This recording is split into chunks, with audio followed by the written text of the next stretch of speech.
A goal, Chris Billy, Huddersfield Town. The most famous goal of Chris Billy's life.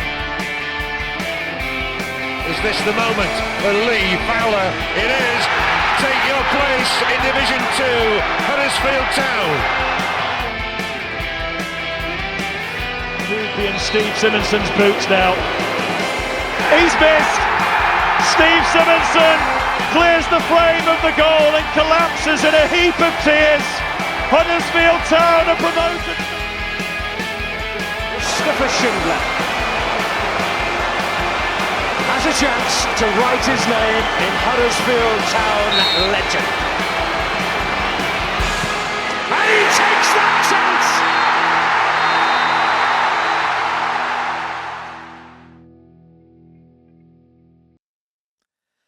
Hello and welcome to the Andy Takes That Chance preview show, The Drive-In, your perfect companion for your drive down to Exeter this Saturday. Killer, there's 2 games left. You wake up in a cold sweat every morning, worrying about the games. Those games where your sphincter is clenching for 90 long minutes. Don't look at me like that, Killer. There are over 50 sphincters in the human body. I never mentioned which one. And in the League One table, Huddersfield have scored over 50 goals this season. But unfortunately, that sphincter opened up and emptied on our season a little while ago. And we have no stressors, no worries, no problems, as Huddersfield Town can only finish now between 8th and 12th. A shambles of a season is coming to a head, and thankfully, this is the penultimate episode for this incarnation. So, Exeter City, the Grecians. Look, I did my Grecians 2000 joke last time out we played them, along with the history of the 2 clubs, so let's do this instead. Exeter has a storied history dating back to the Roman era. The Romans established a fortified settlement named Isca Dumnoniorum in and around AD 55.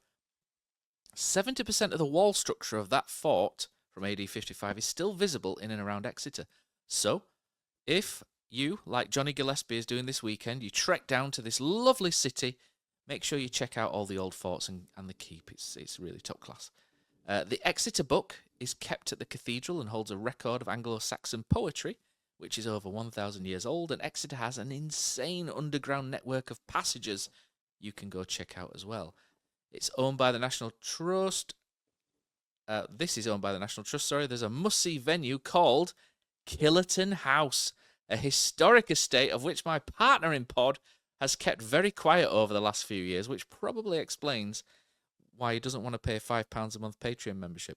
Which, by the way, is worth it, as you'd have had a bonus pod this week with TTC Extra Time. And next week will be Chapter 1 of the Tim Hot Tub Time Machine. But enough about the wonders of Exeter as a city. And if you're going down for the weekend, I would encourage you to see some of the stuff we mentioned. It's a nice place. But now, on to the football. Killer! How have Exeter been getting on lately? Do you know what? Just before I go into the form, I will talk about Exeter just a touch, right? Because at uni, my first proper girlfriend, she went to university in Exeter, and I was in Stirling. We couldn't have gone further away, pretty much in the country. But every few weekends when I didn't have a game, I'd get the train down or I'd fly down to Exeter. And I've never found a good curry in Exeter. So if anyone has any recommendations for the next time I go down, if it's anything solid when it comes to curry, it'd be quality, but they're not that great down south anyway, are they, at the best of times? But form-wise, does it matter? Does it actually matter, Matt? What does it matter that Exeter's form? Because no matter who we play this season, a team in form, a team out of form, a team that's not won away, a team that only ever win, it's totally irrelevant. It's totally irrelevant, the team we're playing, and it's taken us 44 games, Matt, to get to this point. I don't know if I can be bothered. Maybe I'll start and we'll do 30% of this preview, and then for the last 70%, just give up. Just call it in. Just take it easy and go from there. Exeter are about as average a League One team as you can get. I'm looking at all the form, looking at the forums, looking at the goals they've conceded, the goals they've scored, looking at pretty much everything, and nothing stands out. They are as mediocre as it gets. The form in the last 6 games, 1-2, drawn 2, lost 2. The form in the last 10 games, 1-3, drawn 4, lost 3. The form at home over the last 6 games, 2-2 and 2 again. They are like that all the way over. They find themselves now 16th in the league, and they've kind of been there all season. They had a little poor patch in January, but other than that, it's been pretty much win, draw, loss, win, draw, loss. they've secured a 4th year in League One. Gary Caldwell, I watched his post-match interview from Crawley Town game on Monday, where they lost 3-1, and the pre-match interview for against us today, and he's saying pretty much the same things that Johnny Worthington's talking about in press conferences. They are now safe. They're going nowhere. They're not going to finish as high as we are, but they're not going to get anywhere near in trouble. So they're kind of going through the motions exactly the same as we are. Results-wise, Matt, they've been okay this year without anything totally spectacular. They've drawn with Reading away 0-0. They've beaten Orient. They've beaten Bolton, but nothing utterly specific. They're at that point of the season again where they're starting to shut down players, which is quite strange because we're doing the opposite. We brought Herbie Kane back in, didn't we, the other day, when we don't have much to play for at this point, which I found quite surprising. Whereas they've got Josh McGuinness, I think it is, sorry. McGuinness. And he's been pulled. He played more or less all the season. He missed the last couple of games and he's 50-50, but they're pulling him out now for the rest of the season. That's where they are. They're on the beach. They're in Dubai as well. They're looking at going away their players. And Caldwell's talking about how they can motivate the players, how they need to put in performances so they can build on it next season. But again, very similar talk. And going through the game against Crawley, where they lost 3-1 at the weekend, similar kind of defensive issues that we've got, Matt, where the tracking back's not great at the moment because his season's gone. They're not challenging for the headers like they used to because the season's gone. They're not running and throwing themselves in at those 50-50 challenges that in August, September, everybody does because it matters and anything can happen. But you get to April, May, and it doesn't really happen the same. They were doing okay till January, but what happened in January is they lost a lad who played centre-back for them called Tristan Karama. He was on loan from Brentford and he was recalled and then sent out to Millwall, and he was pretty much their best player. So this year on paper for Exeter has actually been a regression. They were targeting the top half finish, but now they can't achieve the same points total that they got last year. So it is a little bit of a downer there, Matt. But again, standard League One side. But does it really matter? Because this is now the team we're having to go and face. And considering how we've played in the last few games, as ever, it's always going to be about what we can produce rather than, or what we don't produce rather than the team we're going to go and face. Absolutely. So yeah, do you know, honestly, if anybody's listening to this episode, looking forward to the match against Exeter, listening to us ramble on, then you are certainly a proper fan of the podcast and Huddersfield Town, and we salute you very much for listening to two blokes who can't be bothered doing this do it. But we're going to put the effort in anyway because you guys deserve it. So, Exeter City, Huddersfield Town. We've had the press conference today, Killer. So we record these on Thursday night, don't we? So we can get the news of the press conference and then work out the teams, etc. But I think before we do that, my good man, I think it's time, isn't it, to the penultimate time to go to our favourite section, which is the tactics board. Okay, so we've got the tactics board up in front of us here. If you're listening, we'll talk you through it. If you're watching, you can just see the little round zeros on the screen, looking rather nondescript at the minute. So we'll look at Exeter first, Killer. Exeter City. They've been playing a kind of a three. They've played a mixture of systems, haven't they? 4-2-3-1 and a 5-3-2. They've played a little bit in and out, and it comes to this time of season, doesn't it, where teams will start to experiment a little bit. So if we're looking back through their recent performances, so Monday the 21st of April, which has gone, they went away to Crawley, they lost 3-1, and they played a 4-2-3-1 system. Against Burton last week at home, which was 0-0, another good result for Burton. They played a 3-4-3 or a 3-4-1-2 system. So they've got the ability to mix it up. Away from home, they do seem to go with a back four, and at home, recently they've gone with the back five. So I think what we'll do is we'll consider them as a 3-5-2 team, because that's what they seem to do on the home pitch, and then away from home seem to go to a back four. It's usually opposite, isn't it? It's usually away from home you put an extra man at the back, which is quite interesting. So for Exeter City, I can't even say the words there. Exeter City almost turned into a tongue twister, didn't it? Right in front of us. I think what we're looking at. So Do you remember when we did the drive-in last time? We raved about the young goalkeeper on loan from Crystal Palace, didn't we? And he was crap, wasn't he, against us? So maybe if we rave about him again, Killer, maybe if we blow some smoke up him again, he'll have another stinker. But Joe Whitworth is the goalkeeper for Exeter, and he is a young, talented goalkeeper, isn't he? I think if you're looking at teams that are going to be at the top end of League One next season, if you're looking for a lone goalkeeper, then Joe Whitworth, I think, will be very high on a number of lists. So Exeter, as at the moment, sit in 16th position in the table, don't they? They've kind of lost, drawn, won. So the form's all over the place at the minute. But if we look at the team and we go to Joe Whitworth, and I'm just going to pull out some stats basically for Joe Whitworth just to see how he's been doing through this season. So effectively, he's made 129 saves this season, Killer. So he's been a busy boy. He's got a good save percentage of 67.9, which ranks quite highly in this division. He's conceded 61 goals, but quite key.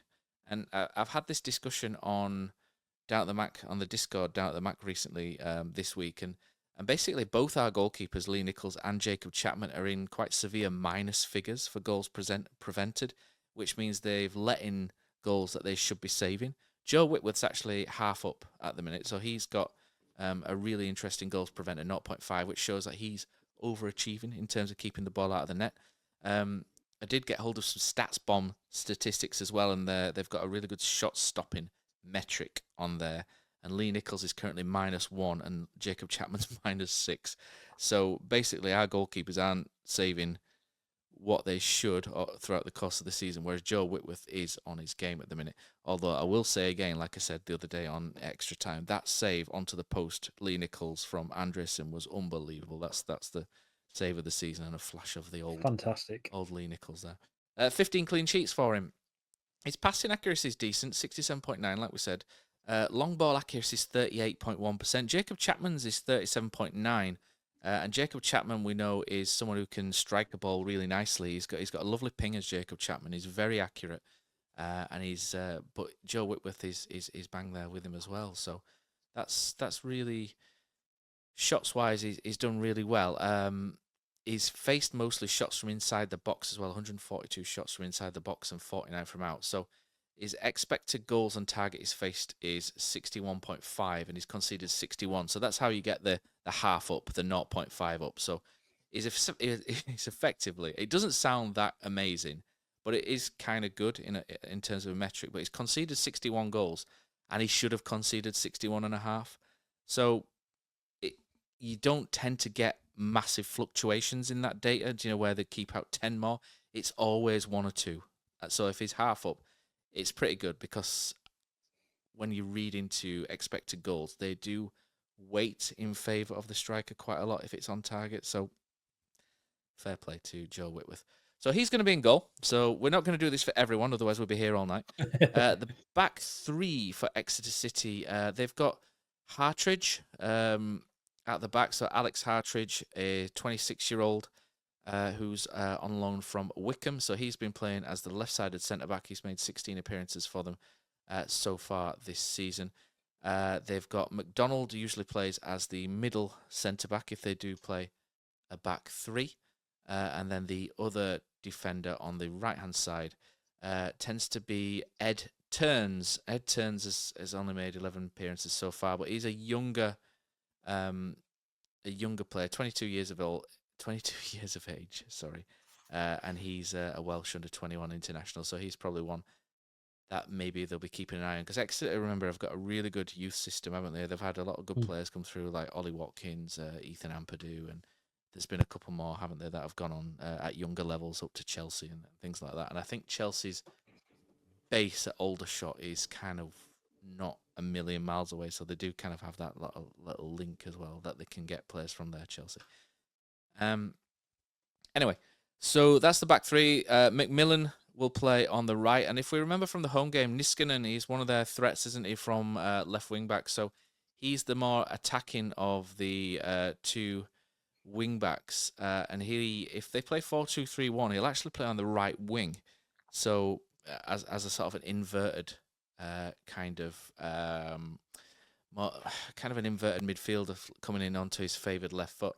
And he this season, 27 years of age, from Finland, I should say, and he has been one of their more sort of standout players in terms of creativity. He's played 38 times this season. He started 33 games, and looking through what he's been able to do, he's only scored once. He should have scored 3.5 according to his data, but he's had a lot of successful passes. 625. He's quite an accurate passer of the ball, and he's created 35 chances this season, 13 successful crosses, which isn't amazing. But when you don't have a lot to aim for and you don't get forward as much as maybe some of the teams at the top of the league, you start to sort of weight the data a little bit differently. So I would imagine he'll play the left wing back. The right wing back in this case, like I say, is Macmillan. And then across midfield, they've got McDonald, Francis, and then up front, they have one main striker, which is Mr. Cox. And Sonny Cox is 20, is a young player, stop laughing, killer, is a young striker, 20 years of age. He's only got 1 goal this season, but he's one that I think that we've got a little bit of hope for going into the future. And he's been pushed forward a little bit more recently, and he's had his game time over the last 4 or 5 games really increased. So I would imagine he's one that they're really looking forward to, looking to develop, I should say. And maybe it's the next one off the rank. And I think it also feeds in a little bit that McGuinness has been injured as well. Killer, you were saying off air, weren't you, before? And Josh McGuinness, the more experienced striker who can be a real pain in the air. He's unavailable for the last few games of the season. So he'll start up front. Watts and Cole can either play in a 3 alongside him, so in a 3-4-3, or they can drop Watts into the hole behind, like Ben Wiles plays for us in that 3-5-2. And that is Exeter City. The $1 million question for Huddersfield Town, Killer, is now Huddersfield are not able to get in the playoffs, and that still sticks at the back of my throat a little bit, because I genuinely never thought we would be in this situation. I find it ridiculous that we are. But we are where we are, and I thought Lee Nichols was very interesting and candid how he spoke in the press conference today as well. So if anyone's not listened to it, Lee Nichols' press conference is actually fairly good, and you can get little bits out of that, and he's pretty much sort of said the togetherness was there until everybody got injured, and then once people got injured and people were struggling, when hard times came around, that's when people switched, and mentalities have changed, and you kind of read in between the lines to get that, but he's kind of telling you that without saying it directly, and therefore it's quite a decent little interview, and Louis, Stephen, and Leon did quite a good job in the press conference of getting little bits and pieces out of him. So that was really interesting. But the main question is, from me to you, is this the point now where you go, right, those lot that are out of contract at the end of the season, these guys here, I know we've got these injuries.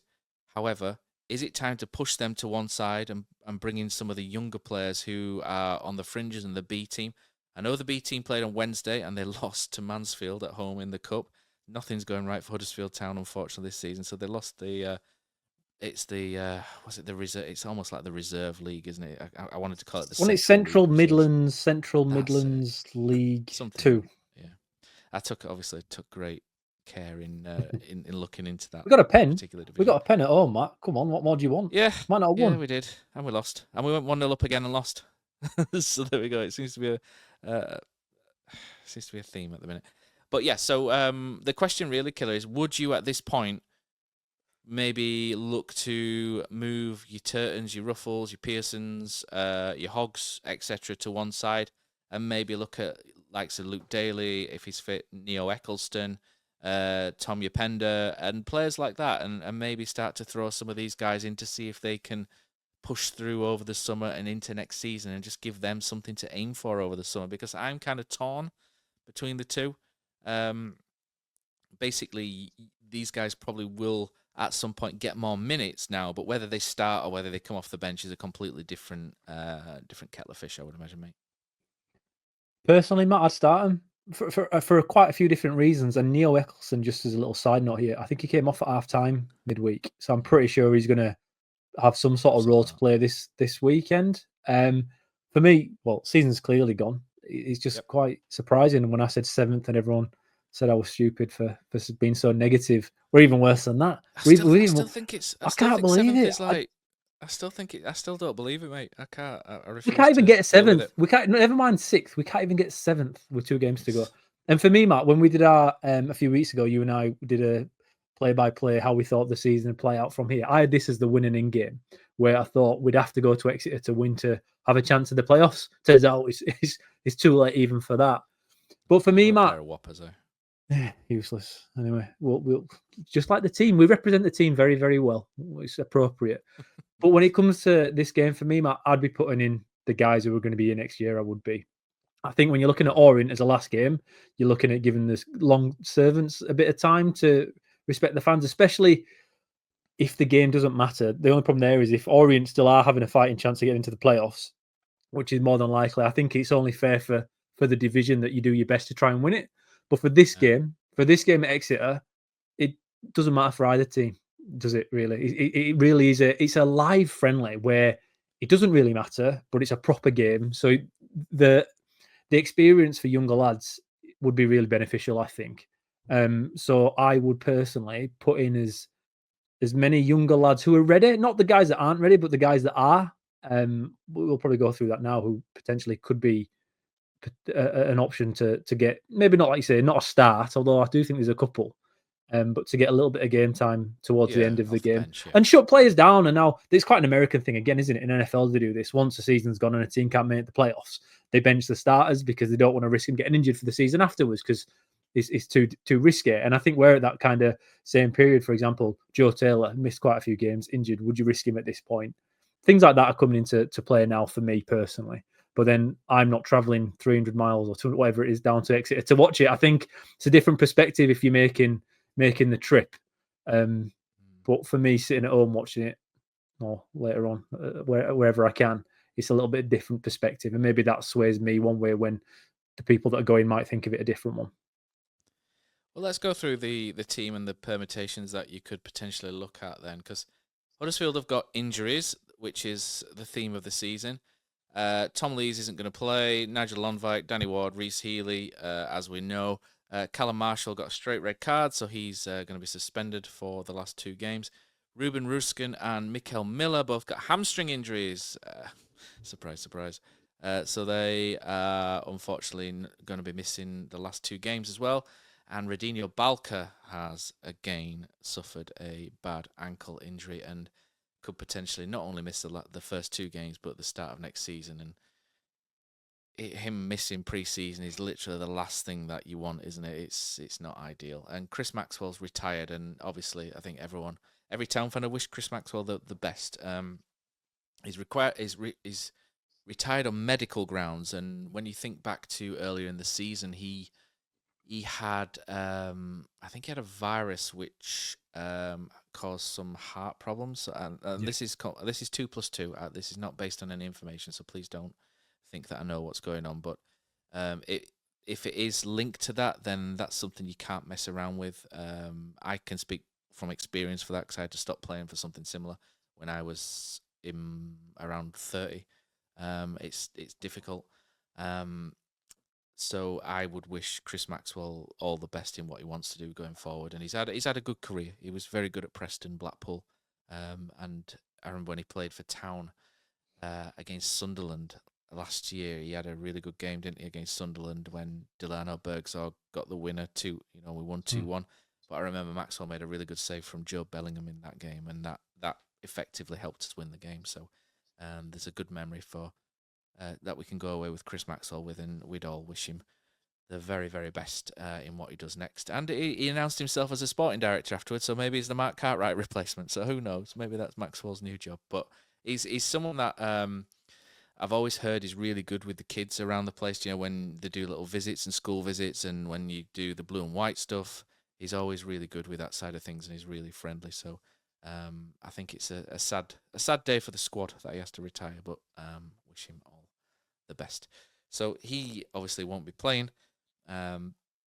So let's have a look through what we can do. So Town, Worthy kind of had that little hybrid system, didn't he? So the formation may alter, but There's a question here. Lee Nichols was put up for the press conference, wasn't he? And it's not often you put a player up for the press conference and then he doesn't play, is it really? I think it's happened once this season. I can't remember who it was, but someone was put up for the press. It might have been Matty Pearson or someone put up for the press conference, and then they were dropped for the game a couple of days later. If Lee Nichols intends to be here next season, then you play him. If he doesn't, then you put Jacob Chapman in, don't you? It's that sort of thing. Lee Nichols made the right noises, said that everything he said was about building for next season, about getting the club moving in the right direction, helping the club next season. So you can only take him at face value, that he's intending to be here. So I would imagine that they may stay with Nichols, although if they put Chapman in, you can't really argue either way, can you? So because, he's a young... Well, he's not that young anymore. He's in his mid-20s, is Jacob Chapman. I think people think he's younger than what he is.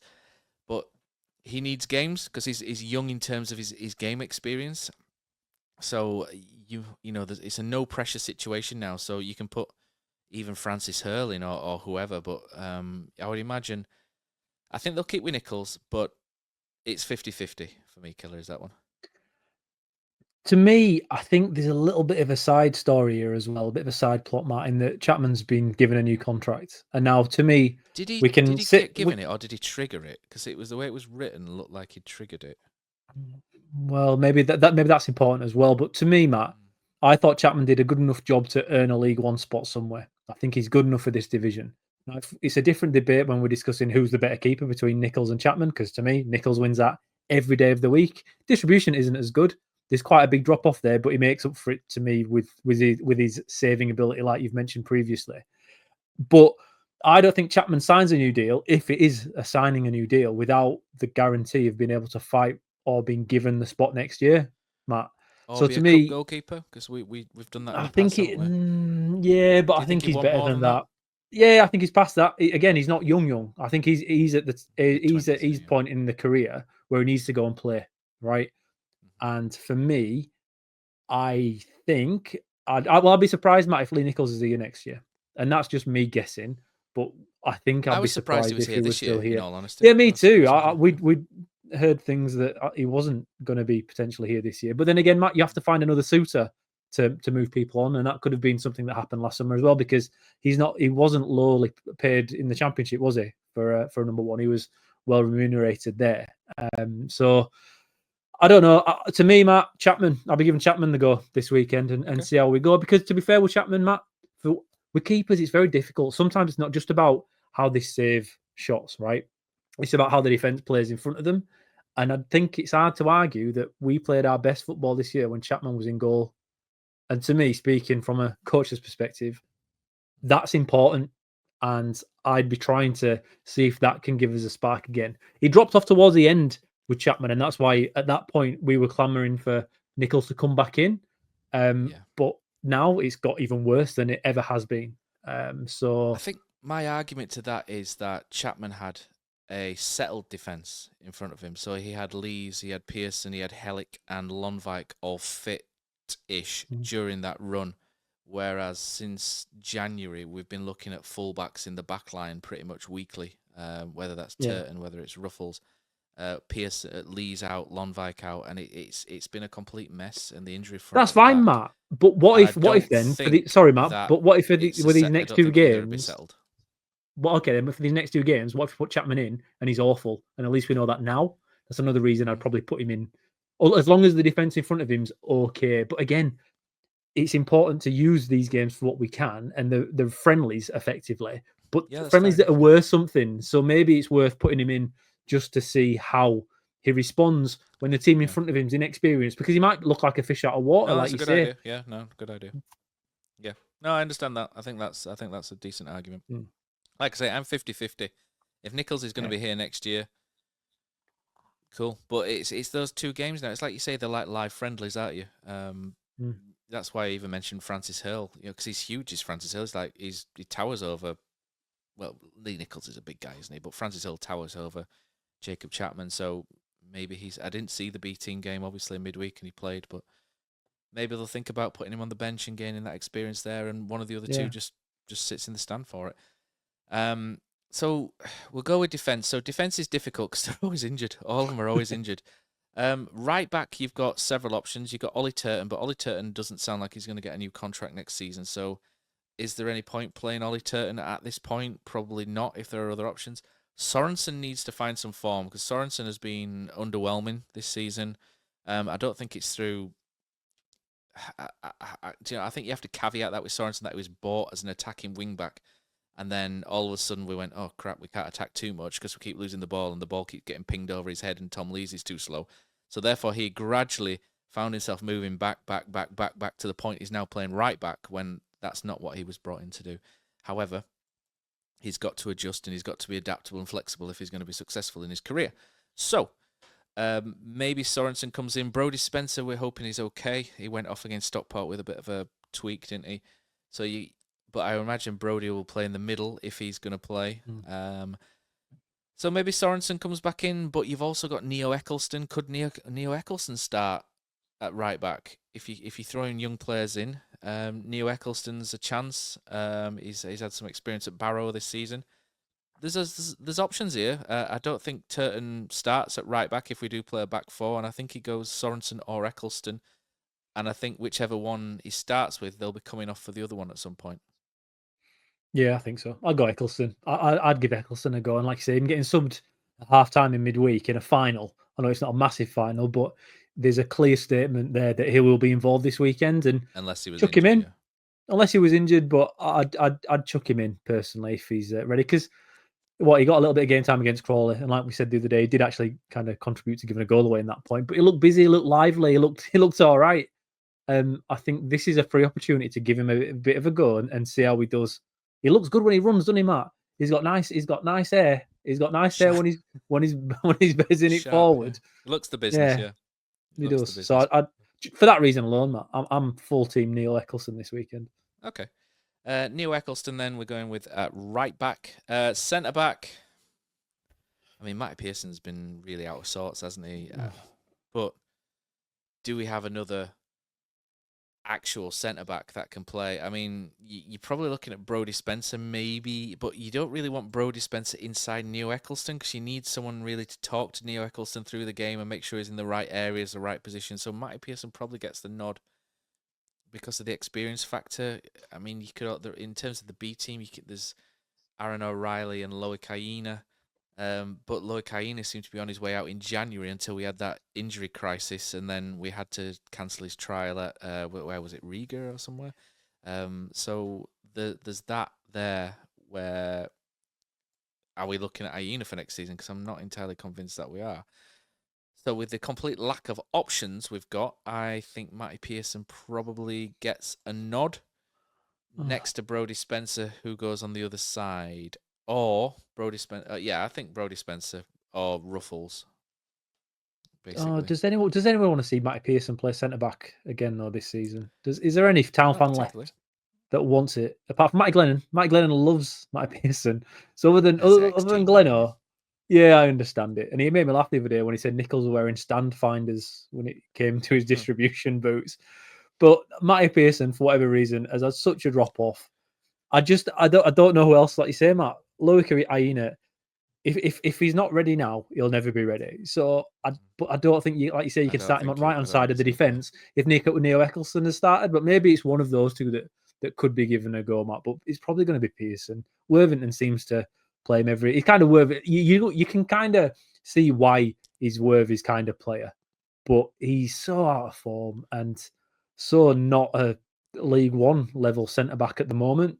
That I can't let those words leave my mouth, Matt, where I want Pearson to start at centre back, I'm afraid. So if Turn could come in and play centre back, or Ruffles even with Brodie Spencer, I know it sounds ridiculous, but at this point it wouldn't be as bad as Pearson playing there. Pearson's good from the header still. He played a bit of a role in Wiles playing it into Karoma for, like I say, Kasumu's chance the other day. But he's just so much of a weak link. I just don't understand why we've kept rolling him out. So I can't say it. But unfortunately, he probably will. Yeah. I would imagine he'll play just because he's experienced. And maybe with the pressure, I feel be a little bit a little bit different. Who knows? I think Brodie Spencer plays next to him, and maybe Ruffles and Brodie plays left back potentially. But either of those two will play. I think Ruffles and Brodie Spencer will still play. Luke Daly is 22 now. He's been at the club for quite a while. I remember when they signed him, he was a winger in Port Vale's under 18s, really highly rated. Liverpool wanted him. And then we decided to turn him into a left back, like we always do at Town. We always turn them into fullbacks. And he's just not quite got there. He's had a few loans. I think he's been to York and Gateshead, and he's just not quite got there. So maybe it's do or die time for. I think he's got another contract till next year. But I think it's coming to that do or die time, isn't it, for him, where you're 22 years old, you're not really knocking on the first team door maybe as much as you should at this stage. Maybe now's the time to throw him in and see what he's got. He did play on Wednesday, so maybe it'll be off the bench. But I think at some point Luke Daly may get some involvement. If it's not against Exeter, maybe it'll be against Leyton Orient on the last game of the season. But I would imagine he'll find himself in, and he's got a really good reputation in youth football, so hopefully he can take his chance. Midfield, Worthy loves Hogg.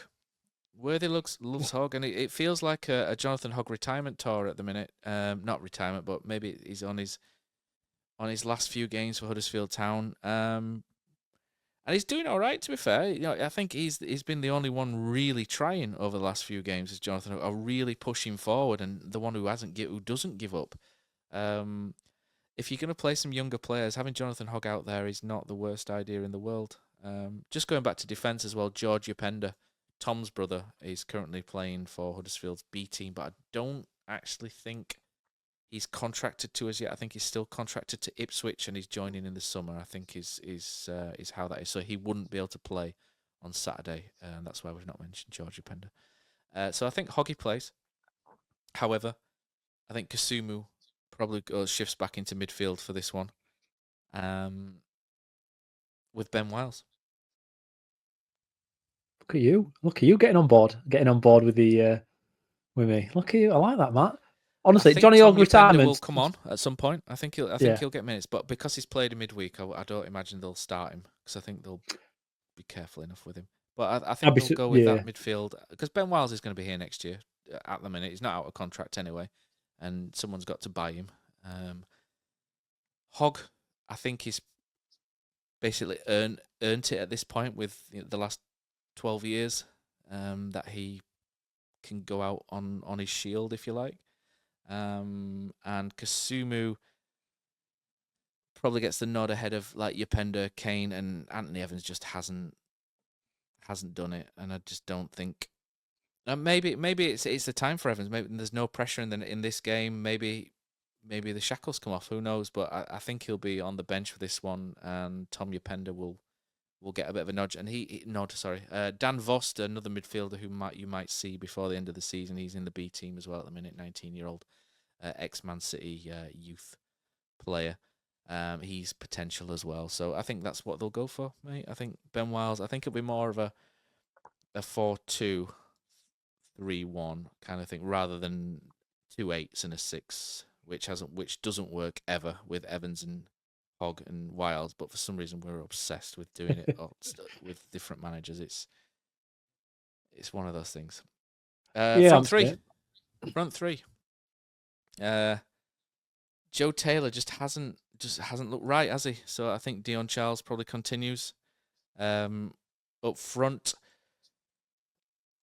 left and right at this point, probably goes with Karoma, do you think? At this stage? Has to. He has to. There's no one else really. That's the thing. Oh, he scored 2 goals. He scored 2 goals in 2 games as well, Matt. I think he's and you're playing against a team that if they do go with the back 3, he'll be here next year though. That's the other caveat to that. No, but he's a goal scorer. I think you forgo that just because there's no one else. It's him or Taylor, isn't it? Really, I think you're gonna have to switch system if you're going well. Do you know, it might play Eccleston higher potentially.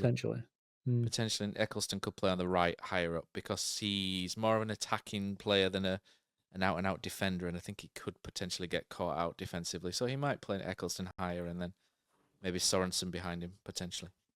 or Kasumu could continue at right back and Eccleston could play higher. That's a potential plot twist for you. Oh, there you go. Yeah, I think the front three kind of centrally and wide left picks itself, and I won't put Taylor out wide right or Charles. So he's finding out what a strange situation to be in, that we're having to struggle to get an attacking right hand side player because everyone's injured again. But it feels like we've had about wave. Do you know, like you have a season, you normally get one wave of injuries and then a drop in form, and then you get yourself leveled out. And with Town, generally, it's around Christmas. I don't know if other teams are the same, but for us, it's then. This year, we've had about 3 or 4 drops. We do have Herbie Kane as well to consider, Matt, but I doubt, personally, I won't be playing him at all. I'd be like resting him again for next year. But that midfield, I'm with you. I think it's Hoggy, Kasumu, and Wiles, because Evans has been poor, but maybe Evans comes in, Matt, and Wiles plays wide right for the 5,000th time this season as well. I just think there's a real correlation, Matt, between John Cena's retirement tour and Johnny Ogg's retirement tour, where even though the performances aren't great, we're kind of all saying, yeah, all right, crack on, because everything else is worse. That just seems to be where we're at this point. Jonathan Hogg heel turn, do you reckon, after so long, potentially? I just love him, and when he does talk still in the presses, he always steps up, doesn't he, after the game, like he did after the Burton game. He gets it, and it's a shame that he can't deliver it anymore, particularly on the field. Like, he does try hard, he never gives up, as you've mentioned, Matt. But footballing wise, it's not as good as it once was. But I'm with you. I think you need to never give up as well. Is the correlation going on here? Is that you see it, Matt? You see the little Easter eggs at the right time of the it. year for them. That's it. But no, I think you go your 2 defensive midfielders, because you have inexperienced guys playing. If Eccleston does start and potentially Iena or Yapenda comes on, he's got to get a bit of a game time. And Yapenda, he's done really well this year in the B team, and he's been given he was given a bit of time in the LDV Vans Trophy, because to me it's still that, whatever the Mickey Mouse is, Bristol Street Motors. To me, a windscreen to me, mate. Is it Virtue? Virtue trophy, yeah. No. You got to get a bit of time there, but I think it's ideal for him to get a bit of time and see if he's ready for more first team action next year with us. But yeah, that's how I see it, Matt. But I'll be honest, I'm not particularly looking forward to watching it. No. Also, other option, Jay Sway could come in. The brilliantly named Jay Sway could play on the right hand side as well. Peter Thomas, I imagine, might be a sub as well. Connor Falls, Peter Thomas. It just feels like Peter Thomas is maybe ahead of Connor Falls potentially at the minute. I know we saw Connor Falls away at Cambridge, came on, didn't he, for his debut? I think it was his debut, but he came on anyway away at Cambridge. Peter Thomas played against Doncaster in the Virtue Trophy in August. So potentially one of those two could fit on the bench and maybe get some minutes off of it as well. And who knows, maybe Pavel Abbott's son Zach may appear at some point. Who knows? But that'd be nice, wouldn't it? Just to have a father and son combo at Huddersfield Town, even if it's just for a couple of minutes. That'd be pretty cool. That's the way we see it. We think Huddersfield will be 4-2-3-1. We think there'll be changes. We think there's a lot of potential for mixing it up in there now that the season's over, but we still think Matty Pearson will probably play in that back line just because of the experience factor in there. And this is basically killer. It's basically a beach game, isn't it? So, I mean, maybe we're playing with a beach ball. Who knows? Right, so finally we're going to go to Patreon, and we'll do around the grounds maybe for a few minutes as well. Max Murray played right back for Huddersfield on Wednesday night, and believe it or not, I scouted his brother for Huddersfield quite a while ago, and he's now at Man United playing at fullback at Man United under 21s. But that was a nice surprise that came up the other day. I was like, oh, I know him. Not personally, but right, so let's look at Patreon. So, Killer, tell us where we can find the Patreon. You know the web address, don't you? No, I don't. I'm not prepared for this. Come on, Matt. I'm a man of preparation. Maybe surprising to many. www.takesthatchance.com. You can sign up for Patreon. You can sign up for free, or you can sign up for £5 a month, which will help towards running the podcast, and we'll get Cozzy a new microphone when enough members sign up and things like that, and Killer some new AirPods. Apparently, that's the next thing that needs to happen. Because if you look at Killer on YouTube, you can see he's only got one of them in because he's only got one working AirPod these days. Right, we didn't get much in the way of feedback on Exeter versus Huddersfield because I don't think anybody can be asked anymore, and I don't blame them. Will Shaw says, on the beach, 2-0. Can't find the beach. JDL003 HTAFC says, the deadest of dead rubbers. Mark Harrison says, 1-0 to Exeter. Mark lives down there, so I think this game might mean a little bit more to Mark than some of the others. But he says 1-0 to Exeter, with a plus being I'll only have a 12-mile journey home.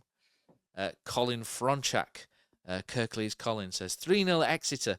I fully expect several of our players to be wearing flip-flops, snorkels, and armbands. You can't sunbathe with snorkels on, Colin. Barry says 3-1 to Exeter. Karoma for us in the last minute. Joanne Parker says Karoma will definitely do his end of season, must get a contract goal, but we'll still lose 2-1. Joanne's giving him the Simon Baldry treatment, and if people remember Simon Baldry from the late 90s.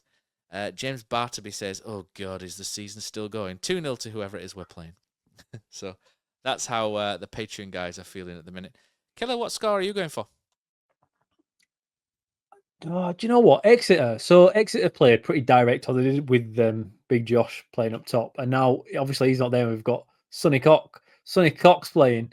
And they're playing a little bit more to feet and he's a little bit faster, which will play into our hands a little bit. I think we struggle. Well, we know we struggle. I don't think we know we struggle with a long ball. And Exeter have kind of transitioned away from that. So they don't play the way we're weakest against. And they're on the beach as well. I think this has a draw all over it. Do you know what? I don't think a game more had a draw over it since we played Barnsley years and years ago. To me, Matt, they, again, looking at their form, throwing back to that a little bit, is that they score one, concede one most games. They've, like I say, 2-2-2. And I think they've 6-4 and 6 against. So I'm going 1-1 draw Town. And I too will go with the JK goal. And we'll go ahead again and then fall behind. Still on my thunder. Yeah, I think it'll be I think there'll be periods of this game where people will be really annoyed because Huddersfield Town will play with a little bit more freedom, and I think there'll be little bits where we'll be quite good, and I think there'll be bits where we're really crap as well, where we switch off. I'm a little bit torn. I think we can.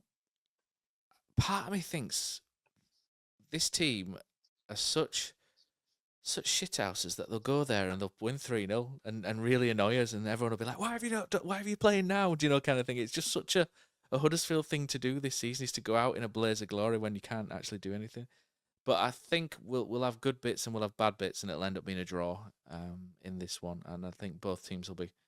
It's going to be one of those where there'll be like 1-1 or something with 10 minutes left, and neither team really pushes that hard to win the game. And I think Town's goal will come from Dion Charles. I think Dion Charles might break his duck. Yeah, I'm going to go. Big call. Yeah, I don't think he was great against Stockport, but I think prior to that, he's actually played quite well last 3 or 4 games, and he's working hard, and hopefully he gets a reward for that. And it'd be nice. And I think maybe if we even get a penalty, they'd let Dion Charles take it just to slot in. Well, Karoma better do anyway, because his last few penalties have been absolutely atrocious. Around the grounds we go, and Birmingham City have just beaten Stevenage 1-0, which means Birmingham City now have 102 points in League One. HMS Piss the League has officially rolled into Birmingham.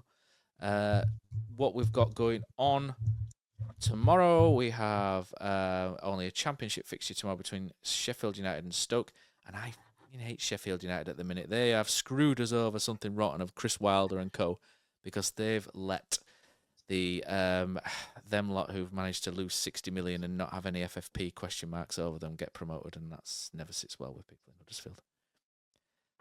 League One then this weekend, Bristol Rovers versus Reading. This is a good game. Bristol Rovers fourth bottom.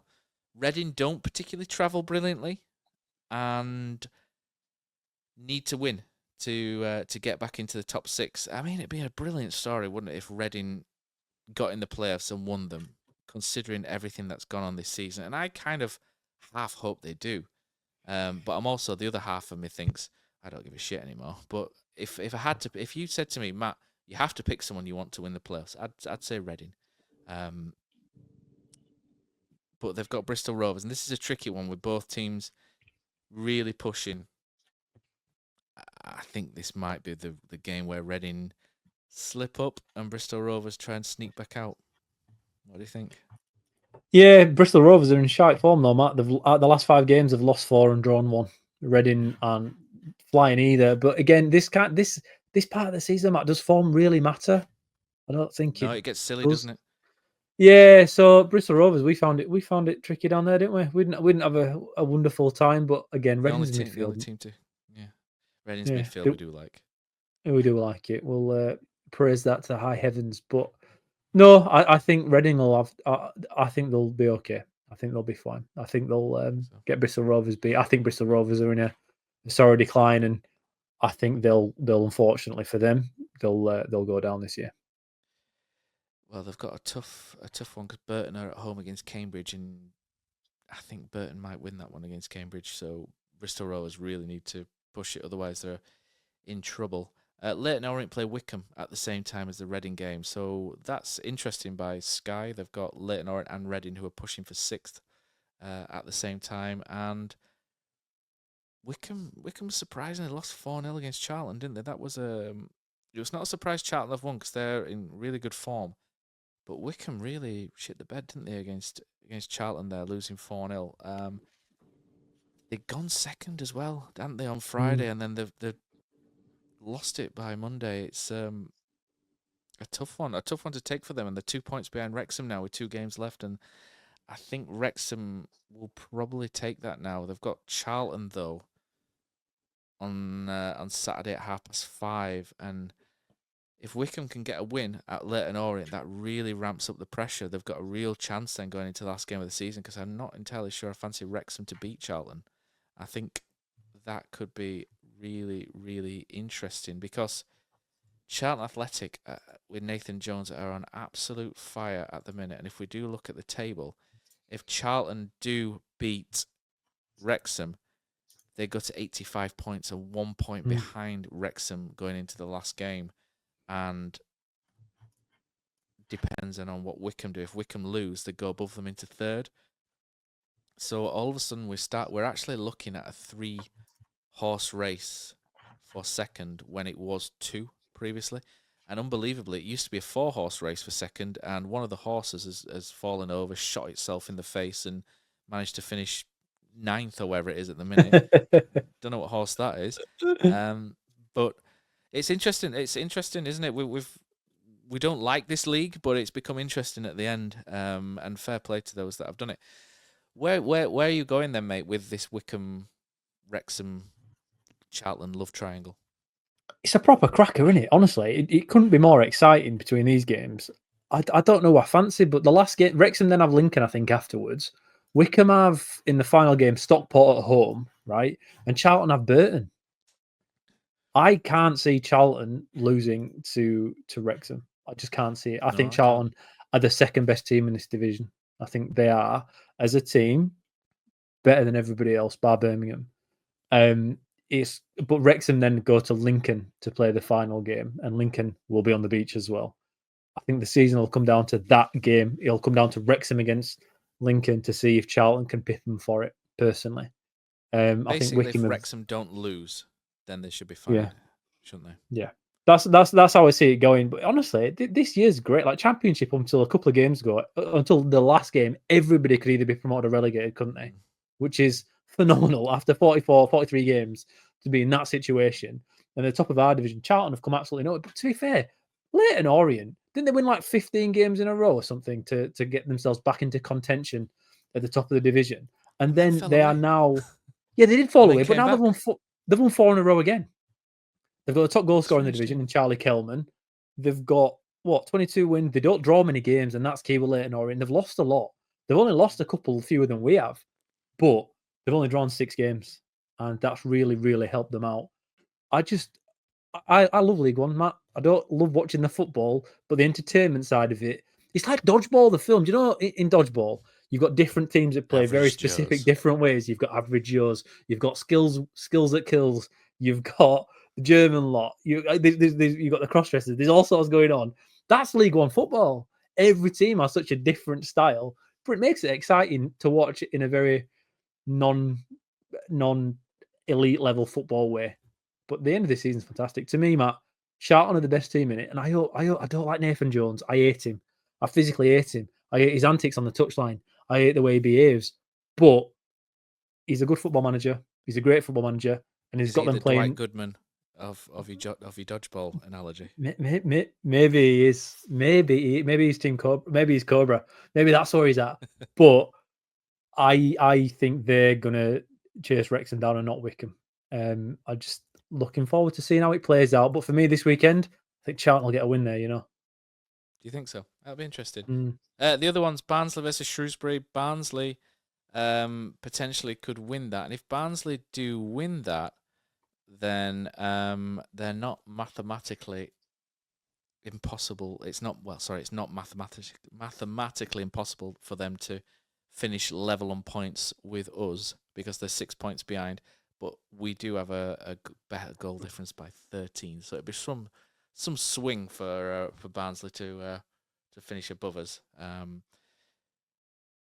Crawley versus Northampton.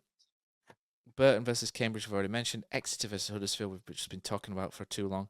Peterborough versus Bolton. And Peterborough are hitting a little bit of a stride to take into next season. And we talked about them, didn't we, last time out, that we actually like this Peterborough team. And them beating Birmingham in the Virtue Trophy final was a real turn-up for the Bucks. And they did that brilliantly. They scored a couple of really good goals. And all of a sudden, Peterborough's team looks quite nicely balanced. And I just think with the way they finished, they're I'm not going to say they're one to watch next season because Kwame Poku is the huge source of creativity for Peterborough, and I think he'll be gone to a championship team come the summer. Ricky J. Jones is someone I've always quite liked. I know he's a little bit agricultural and he's got he's got 2 left feet sometimes and stuff like that. Looks like a what, Matt? Looks like a what? Just like an elephant. But he's basically an ideal partner for a Joe Taylor if you're playing 2 up front. And I know he doesn't get as many goals as he should, but he can bang the ball long to him and he'll knock the defender over and he'll win a throw-in or a corner high up the pitch. And then all of a sudden you can move up 20 yards. And that's so important to have next to someone like Joe Taylor. So for me, he'd be great for us, even if he's slipping on the ball, falling on his backside and people are laughing at him. He actually does a really good job of falling on his backside and people laughing at him because it's effective for his strike partner. So he'd be quite good. Anyway, let's go back to the fixtures. Stockport versus Lincoln. Stockport were in first gear against us. And as soon as we scored, they just went, all right, shift to second, won the game. And that's what really pissed me off. They were all in second gear when they beat us. And I think they'll second gear it to beat Lincoln as well. I think Stockport are quite good. There is an incentive for them because they're 5th at the minute. They can get above Charlton, Wickham. Technically, they can still finish second. I think they know it's not going to happen. But they still mathematically can finish second, and they mathematically can get a home tie in the second leg of the playoffs. So I think they'll just have enough about them to see that one through. I think they'll kind of just play like they did against us, a little bit within themselves, but just enough to win the game. Then there's Wigan against Blackpool, and we better hope Wigan pull something out. Otherwise, Blackpool could be ahead of us come 5:30 on Saturday, and we could be down in 10th, which would be really shit. And Wrexham versus Charlton is the last game on Saturday. I think that's all we've got time for this week, Killer. I think we said, didn't we, before, we'll go for 30 minutes. I don't think there's a lot to say. And we sat here after an hour like a couple of gobshites talking about a game that apparently we don't care about, which we obviously do. And you've obviously sat there and listened, and you care as well because you've sat and listened to us for an hour as well. So, yeah, we can all be set of losers together, can't we? Basically. On this one, we're pathetic. We're all pathetic, and we should all be ashamed of ourselves. The season is gone, and yet we still love Huddersfield Town that much. We're here recording and listening to a podcast about a game that no one will remember in a few years. Yeah, there we go. Well, then again, I can't wait till it's 7-6 on Saturday, and everyone's talking about it for the next 20 years. But who knows? Right, that's it. Music's singing. The music's hitting in the background. And we'll be back on Sunday with a review of the Exeter game. And Johnny Gillespie's a roving reporter. He's going down there, and I think he's going to join us on Sunday night. And I've now named him, so he can't get out of it. So catch you later.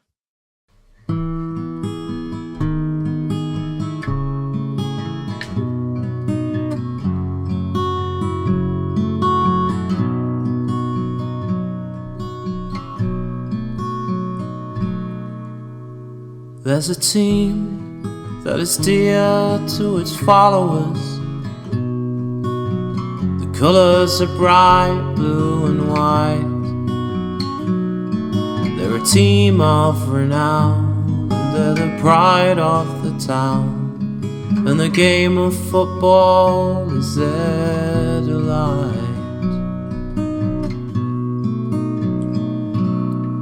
And all the while upon the field of play, thousands loudly cheer them on the way. Often you can hear them say, who can beat the town today? And then the bells will ring so merrily, and every goal shall be a memory. So town, play up and bring that cup back to Huddersfield. So town, play up and bring the cup back to Huddersfield.